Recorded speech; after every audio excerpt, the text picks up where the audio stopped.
If you want to see your Spotify Wrapped 2024, here's a step-by-step guide on how to do it. First of all, go ahead to your apps or Google Play, and then what you're gonna do, click your avatar icon at the top right, and you're gonna see right here the upcoming updates.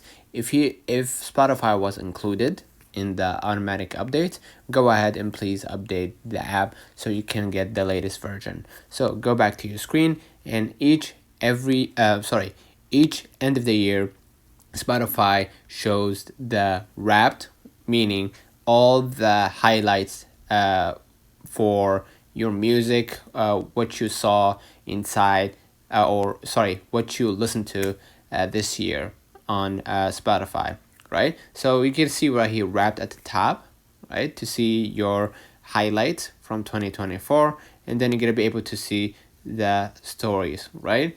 I muted it so you can't listen to music.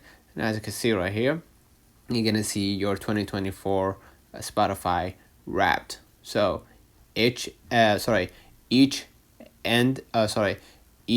of the year they showcase your best highlights from the same exact year. So let me know in the comments if this video helped you. Don't forget to like and subscribe, turn on the notification bell to receive every video we upload. Thank you for watching.